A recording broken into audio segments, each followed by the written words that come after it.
सुर में गाना सीखिए पाधानीसा ऐप के साथ। AI powered personal music teacher from Saregama.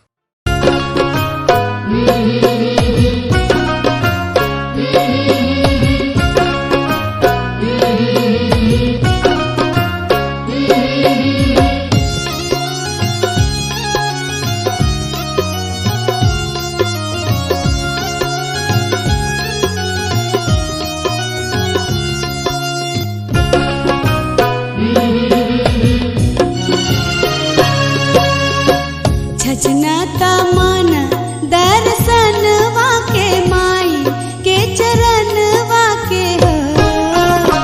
छचनाता मन दर्शन वाके माई के चरण वाके हो।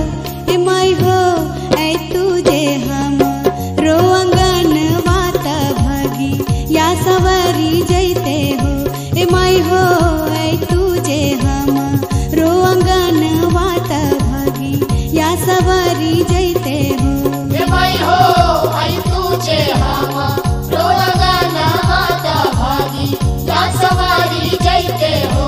ए माई हो ऐ तुझे हम रोअंगन वात भगी या सवारी जैते हो।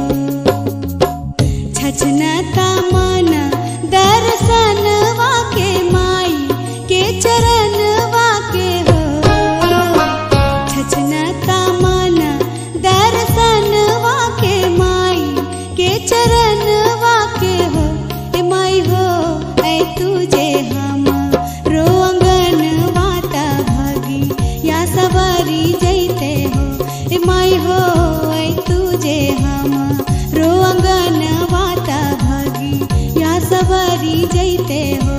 ए माई हो आई तुझे हम रोअंगन वात भगी या सवारी जैते हो। ए माई हो ऐ तुझे हम रोअंगन वात भगी या सवारी जैते हो।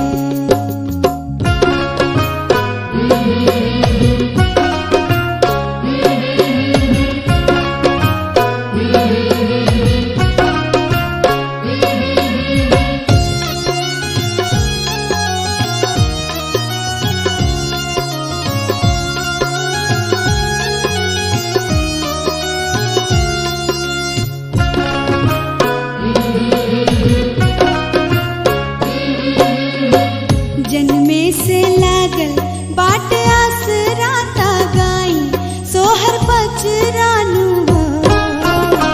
जन्मे से लागल बाट आसराता गाई सोहर पचरानु हो। ए माई हो भर दे तू सुना हमरी अचराता भगी या सवारी जैते हो।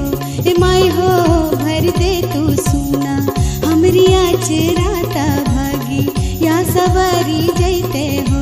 ए माई हो आई तुझे हम रोअंगन वात भगी या सवारी जैते हो। ए माई हो भर दे तू सुना हमरी अचराता भगी या सवारी जैते हो।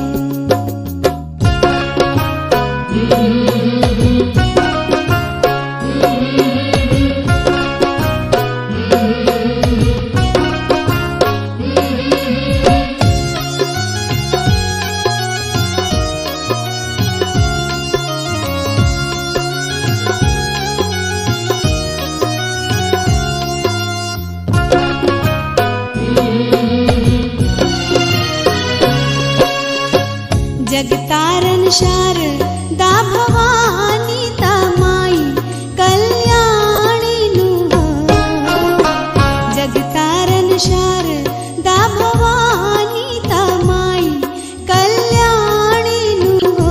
ए माई हो पूजे के मिली ते चरनिया ता भगी या सवारी जैते हो। ए माई हो पूजे के मिली ते चरनिया ता भगी या सवारी जैते हो।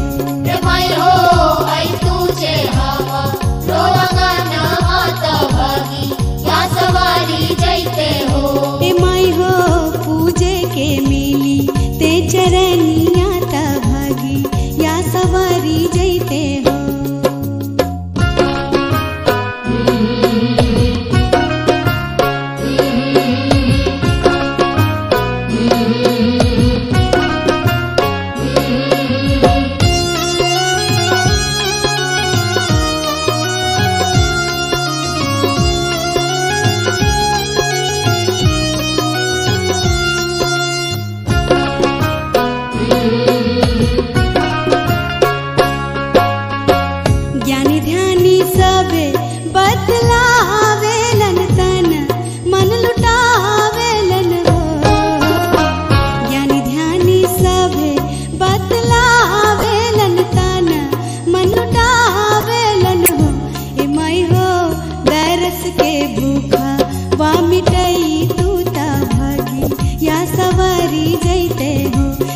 माई हो दरस के भूखा वा मिटई तू ता भागी या सवारी जई